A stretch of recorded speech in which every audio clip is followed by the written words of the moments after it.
Il en est ainsi de l'homme. Il croit à beaucoup de choses, à son propre sujet, quant à son pouvoir, à ses facultés, à sa destinée, au sujet de Dieu et au sujet du monde, qui ne sont pas vrais.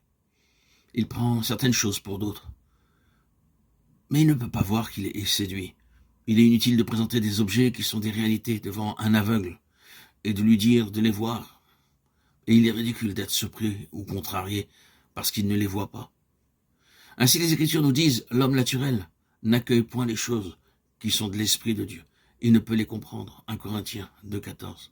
Et encore, le Dieu de ce siècle a aveuglé l'esprit des incrédules. 2 Corinthiens 4,4.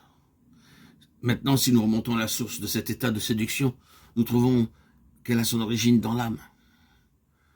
Le séducteur a assailli l'âme, les désirs, la raison, la volonté, et l'a attiré sur une base de vie séparée et indépendante de Dieu.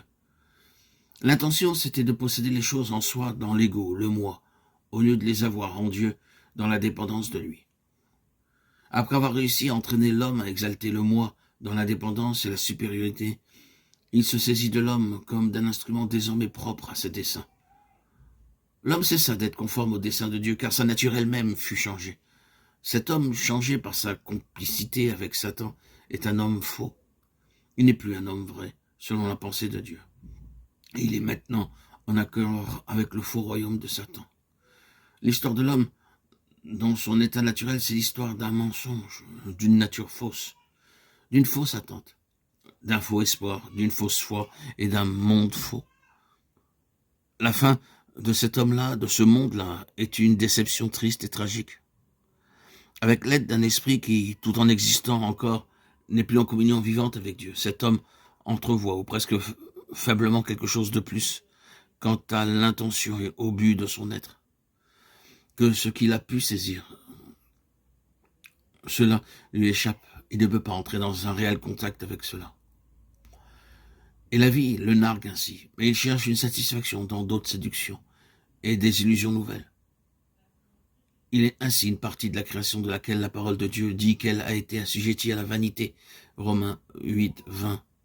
La conscience est encore plus ou moins activée, mais toujours pour accuser ou excuser sans jamais approuver. Comme nous venons de le dire, la séduction a été non seulement une œuvre initiale de l'ennemi dans l'âme de l'homme, il exploite cet avantage et agit sur cette base favorable. Et dès qu'il a cette base de nature, il cherche à étendre par elle son propre gouvernement et son pouvoir.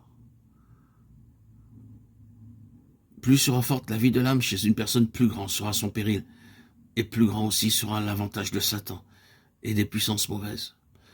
Satan poursuivra son but par une multitude de moyens toujours adaptés à ceux auxquels il a affaire. Il emploiera une méthode à l'égard de l'homme impie, une autre à l'égard d'un homme religieux qui reconnaît Dieu. À l'égard de l'homme spirituel, il aura recours à d'autres moyens, et son système de séduction sera, pour eux, de contrefaire le système de vérité de Dieu.